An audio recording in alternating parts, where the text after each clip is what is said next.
Album and Beer Club. Hello, welcome to another episode of Album and Beer Club. Yeah, and today we're going to be looking at one of the best Beatles albums, I think, don't you? Yeah. I think it's probably their best album, actually. It's Revolver by the Beatles. Yeah. And it was their 7th studio album. 1966. Yeah, 1966. When did they come out? 62-ish? Was it? Oh God, now you're asking questions I don't know. In 4 years to do 7 albums. That's a lot. They used to churn them out, Oh, didn't they knocked him out. So, I mean, the previous album to Revolver was Rubber Soul. And that's a good one as well. you can really tell that they were starting to find their feet with Rubber Soul. And this one, well, you know, that's it.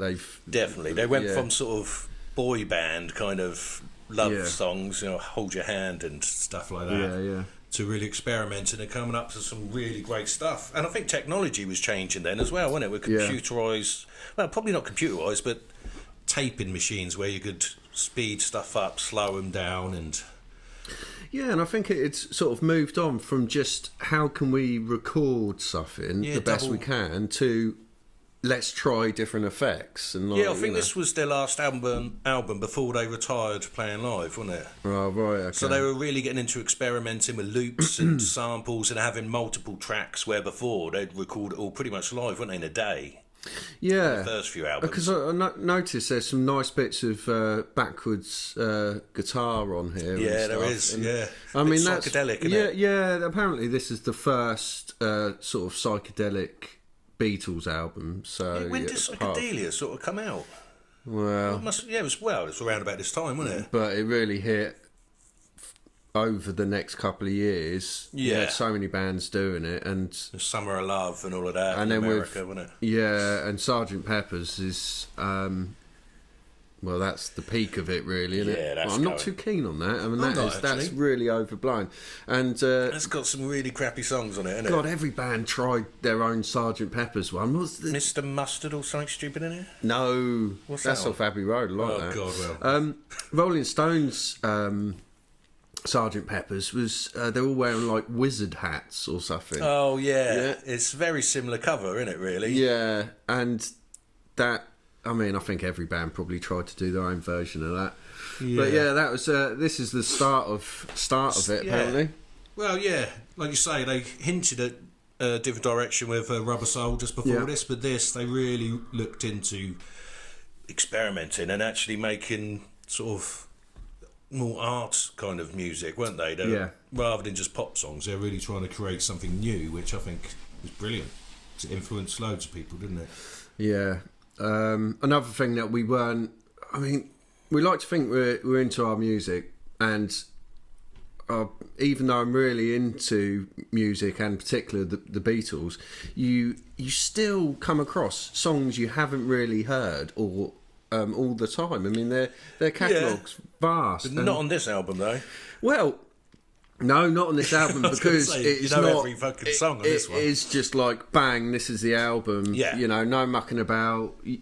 Before Yoko, you haven't got all the double albums and stuff. Well, they're supposed to be releasing a new anthology with some more stuff, aren't they? Well, they have released it, and it has got. But I mean, they've scraped the barrel now. This is the end of it. Really. Annoyingly, you can't just buy the new bit. You've got to buy it all, which is a bit annoying if you've already got all the other anthologies, isn't it? Yeah. But you could just listen to it online, but anyway, can't you? So. Well, I think even listening to the album, there's still a couple which I haven't heard for a while. But the problem with the Beatles, and it's a good problem, is that in my head, anyway, I think every song's a single because they're so popular. Yeah, Rich asked me earlier what was the singles off of this album. It had me stumped. I thought, well, I named about 3 or 4 songs before getting it right. Yeah, and I was surprised at what the single was. Yeah, because if you weren't around at the time, you would say most of the album. I mean, I think the songs they've picked they only had one single. It was a double A side. Yeah, which one single off of this album's madness. Yeah, and the songs aren't even the best. No, it's Eleanor Rigby, double A side with Yellow Submarine. Yeah, I mean, yeah, Yellow Submarine. That's probably the only skipper on this album, I think. If you had on CD, I'd skip that. Yeah. Because it is, Well, it's Ringo, isn't it? Ringo, and it's a children's song. Yeah. Pretty much. Although they probably wrote it, but did they write it specially for the cartoon? Oh, God knows. Because they released a Yellow Submarine cartoon movie the year later. I don't know whether they wrote it specially for that and thought they put on this album for a laugh. Well, they distanced themselves from the films, but then they released it as a single. No, I don't know. No, I don't either. But apparently, it was helped to be written by with Donovan. Donovan turns up. Well, he's a hippie as well. When he was all psychedelic and that, wasn't he? Yeah. I think he went to India with him, didn't he? When they all went out there and they all sat there with a Mahariji Yogi or whatever his name is. So I wonder if he gets. Will he get a writing credit from it? Don't know. We'll have to have a look on the. Yeah, that might have sorted him out. But well, he was doing all right anyway. I think Donovan, wasn't he? Well, it does. When he was ripping off Bob Dylan, wasn't he? Doing his English version of Bob Dylan. Well, it just seems a bit strange. You've got this band that have really sort of found their sound, and then they release 2 singles. One's a bit of a joke one with Ringo singing and is co-written by Donovan, and the other one, you're going to say what you read about it? No Beatle plays an instrument on Eleanor Rigby. Yeah. They only sing vocals. Paul McCartney lead, Lennon and Harrison backing vocals. Yeah. The rest, George Martin sort of said, well, scrap all of the guitars and that. I'm going to get an octet orchestra there to play all the music. Yeah. And yes, no Beatle played on that single. It's mental, isn't it? Yeah, it's crazy. So there you go. Yeah. And when you said, there was no drums, I'm trying to think now, and I don't think there is. Do you know what? Well, if there is, it was part of the orchestra, probably playing on like a big fucking kettle drum and stuff. Yeah. But yeah, I don't think there is actually. Amazing, but that shows the times when and how popular they are. If they can do that, I mean, at the same sort of time, they recorded Paperback Writer and Rain, and that was released as a single. I don't really know Rain. I'm trying to. It's a lovely little song. Yeah, I'm trying to think of it. I just can't bring it to the forefront of my brain. I know Paperback Writer, obviously. Yeah. Well, I'm not going to sing it for you because it would ruin it for you forever. Cut it out. Yeah. So, should we talk about some of the songs on there? Yeah, let's have a little look.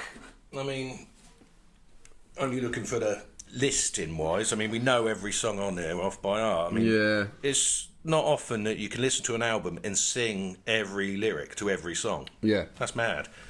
But yeah, well, it starts off brilliantly with Taxman, written by George Harrison. Yeah. And that's obviously influenced the Jam. Yeah. A little bit, wouldn't you say? Yeah, I mean, that bass line, I've heard it on quite a few, and it's a classic bass line. Yeah. I wonder did Paul McCartney play the bass on that? Yeah. Yeah, because he also played a guitar solo. I wasn't sure whether he properly guitar swapped. solo is great, and I was just about to say, George Harrison's doing well for that one. But, I mean, to be fair on all of the other members, they swapped a lot. They did. You know. But yeah, you're right, that's a brilliant guitar solo, and I was quite surprised that it was Paul McCartney that actually played it. Yeah. And they used a new technology, not to play it again as the fade out. They used that recording and cut it onto the end of the song. Right. Which was new technology back then, being able to do that. Cut and paste. Yeah, cut and paste. That's great. Yeah. I mean, it's got a nice sort of groove to it, and I mean, throughout this album, the drum sound I love. It's it's not too over the top, and it sounds really crisp. It isn't overproduced or anything, especially on Taxman. Next one is. Well, I was just going to say, Taxman. Do you think they were getting annoyed about getting tax loads with the money coming in and all? I would have thought so. Yeah. Yeah, because they mention like the sort of prime minister and stuff in it, don't they? Yeah. People. Well, yeah, that would have definitely been the case. Yeah, and then it goes on to Eleanor Rigby after that, which we said was a single, and still can't get over that they didn't play anything on that. No. Yeah, a bit lazy, isn't it? Well, after that, it's pretty amazing, isn't it? It is a good song. Yeah, I can understand why that's a single, but not Yellow Submarine. No, I'm Only Sleeping is one of my favourites on this, actually. John Lennon, like Suggs' version. Not too keen. It's all right, but it's a bit of a he's doing a reggae version of it, isn't he? Yeah, well, unfortunately, when you're younger, Did you buy it? No, thankfully. I thought you were going to say. If I had the money, I might have. When you're younger and you hear a song, Yeah. you always just think that that's the original. You thought Suggs was the original? Yes. Did you think that Cecilia was a Suggs original as well? Yeah, probably. Yeah, because he had that cover album, didn't he? Yeah. But you know, you can say that about so many songs. No, true. There's a few. Funnily enough, George Harrison song I thought was his. That got my mind set on you. Set on You. I always thought that was George Harrison's song, but it's a cover. Isn't it? Tiffany, I think we're alone now. That was a '60s hit. Wait, I thought you were going to say that was originally a Beatles song. I was like, what? Yeah. Well, to be honest, I mean it was a '60s. Was it really? Beatles sounding kind of song. I didn't know that it's was a completely cover. different. Yeah, see what I mean? If you just hear it, you I just like think Tiffany's it's version. Yeah, I like that. That's good. Well, But I Made You Sleep is really cool, and Yeah. that's got some. Has that got some weird effects on it or not? He sort of sings it in a sort of a weird voice as well, doesn't he? Like he's an old man or something. It's like, it's very laid back. yeah, it reminds me of sort of Kinks. That's kind of got a stuff. little bit of a backwards guitar sample on it. A lot of things do on this. Yeah, don't they do. Yeah, Love You Too definitely has got a lot of sitar sounds and stuff. that's my least favourite on the album. Yeah, it's not really as memorable as a lot of the others, is it? But you do know when it comes on, you know it. Yeah, and it sits well with Tomorrow Never Knows because it's got the sitar. Yeah. Well, we've already talked about Yellow Submarine, which Yeah. comes on after that, which don't really need to speak No. much more about that. Although, we already said that Donovan co-wrote it, didn't we? But Yeah. But yeah, no. And then it ends the side with. Hold on, we've skipped out Here, There and Everywhere. Which Actually, is a great song. Yeah. Yeah. That has not got many instruments either. Is there any drums on that? Yes. Oh, I can't. I listened to it only a minute ago, but actually, I love that song because it's so understated and so sweet as a sort of song. It is a really nice sort of love song, isn't it? Yeah. Just know you're there, here, there, and everywhere. Yeah, I do really like that. But yeah, as you were going to say, the album finishes with a cracker, doesn't it?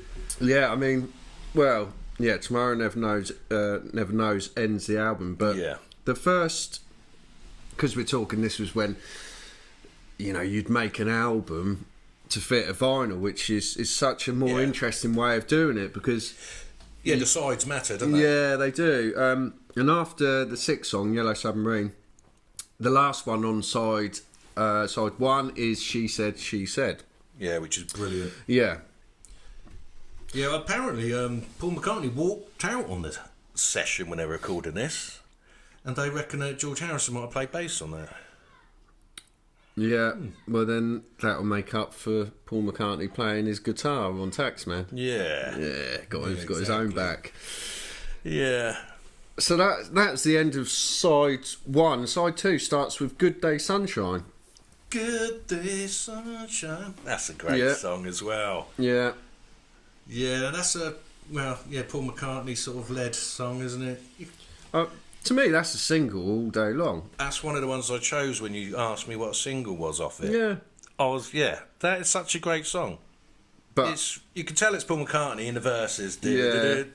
Do you know what I mean? It's very sort of obla-dee, obla-da kind of Paul McCartney stuff. But it is great though. Great chorus, upbeat, happy song. You can't go wrong with that. The second one on this side, so there's a scat man then. Is and your bear can sing, huh? You know, you say Scatman. Yeah. I saw a video of him. I know he's been dead a while back because he was big in the 80s. Scatman John, 90s. Sorry, big in the late 90s. 90s, yeah. He actually had a stutter. Well, that probably helped, didn't it? Yeah, and he was talking about it and going, he couldn't do it, and then that's how he sang because he had a stutter. There's a video on YouTube. Anyway, so back to the Beatles. Yeah, check that out. Scatman John trivia for you. Yeah. Yeah, And Your Bear Can Sing is my favourite on the album. Right. I just think it's such an uplifting melody. I love the dual guitars on it. It's brilliant. It's pretty perfect as a pop song, I guess. Yeah, I don't know. It feels like it's about somebody that's got everything they could ever want. You know, I mean, you've seen Seven Wonders, all of this, and Your Bear Can Sing. It's like you've just made it. Do you know what I mean? But it's such an uplifting song, but it's quite edgy as well. It's not too It's not too sort of twee at all. It's quite rocky and uplifting. Where Good Day Sunshine is a little bit sort of more poppy in it. Yeah. I really like that. Daniel Bear Can Sing. Great song. The next one, For No One, not that keen on. No, it's one of the few ones that you could just say it's a bit of an album track. Rest of them, you just think they're of the quality where they'd be like. You know, I quite like the singles. verses and that. Your day breaks. Your mind Yeah. breaks. You know, it is actually pretty good, but it's not one of the bigger sort of songs on the album. But Dr. Robert, I don't like at all for some reason. Not a fan of that. Well, that's wrong. I don't mind it, but in the context of this whole album, this is probably the least favourite. Yeah. I mean, it isn't amazing, but I don't mind it. It's just like it's like me writing a song about my optician or something. Do you know what I mean? It's just Well, I think Dr. Robert is a drug dealer. Yeah, I have heard that. Yeah, that he used to do. Yeah, that's where all the So he's your optician. Yeah, yes. I should have said that on there, shouldn't I? Yeah, I'll tell you. I see. Afterwards, I see the opticians. I don't know what I'm talking about now. No, you completely lost your train of. But Dr. What? Robert, yeah, that's not my favourite. No, and I want to tell you, and this is a Harrison one. I quite like the odd off notes. Yeah, but again, that's. I mean, it's still a really good song. Yeah. Because we are comparing them to songs which are brilliant.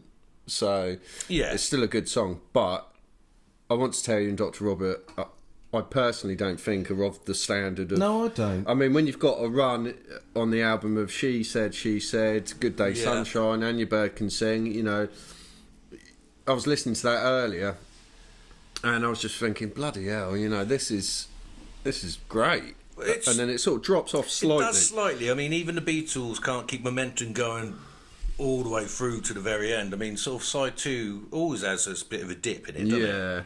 And I think this one does slightly, but yeah, Dr. Robert is just not really too keen on there. But yeah, apart from that, the side sort of picks up really well at the end, doesn't it? We've Got to Get You Into My Life. Yeah.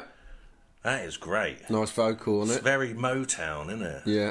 With all the sort of brass and things like that. Speaking of Motown, they were after a studio to record this in, and because they thought they'd have a bit of a change, and they did consider Hitsville in Detroit, the home of Motown, along with a couple of others, but they just went to good old Abbey Road. Abbey Road, EMI Studios, studio number 3, apparently. Ooh. What's wrong with number 1? God knows, but they all have different heights of ceilings and all. Oh, well, yeah, it's probably a sound thing, isn't it? And last on the album is Tomorrow Never Knows, which still sounds fresh and has been used on loads of dance tracks. Apparently, it's all in one note as well. It's all in the key of. Well, it's all in the note of C, not just the key of C. Right. With Harrison playing a tambura, which is like a sitar thing with a droney note. Playing all the way through it, and then there's lots of effects and loops and stuff, isn't there? And little noises and You stuff. know that noise that sounds like a seagull? Yeah. Apparently that's Paul McCartney's laugh sped up. Huh. And to make it sound like a seagull. Yeah. Yeah. Brilliant, isn't it? Well, they proper experimenting on that. The drum beat's great. Oh, that's drum beat is being replicated so much, isn't it? So, yeah, I mean, that's been sampled loads. I think there's even an Oasis song which has got pretty much the same drum beat in it. Noel Gallagher. Was it an old Gallagher He one? does vocals on Chemical Brothers. That's the one.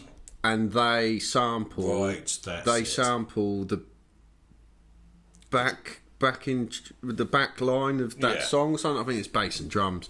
But yeah, so don't have to tell anybody listening that this is a classic album. Yes, it is. It is. It is brilliant.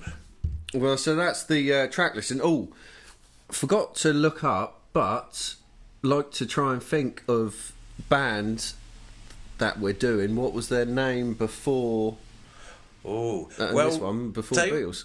They were the Quarrymen with They were. Paul and John, but were they a name George. before? And George was in as well. Oh, I don't know. I'm making it up now. I think. But did they have a name with all 4 of them before? I thought No, they weren't, because they were the Beatles when they had the old drummer. they had a Pete couple. Best. I did hear that I'm going to say Silver Beatles might have been one of them. Really? Yeah. Oh, that's why the cover band's called but I think that they had a few. But yeah, Quarrymen as an earlier band, possibly Silver Beatles, and they're called the Beatles. But yeah, not the best name in rock and roll. But if there's, I'm sure loads of other people know their other names. So I mean, if you want to, let us know. Yeah, definitely. Right, let's get into beer of the week.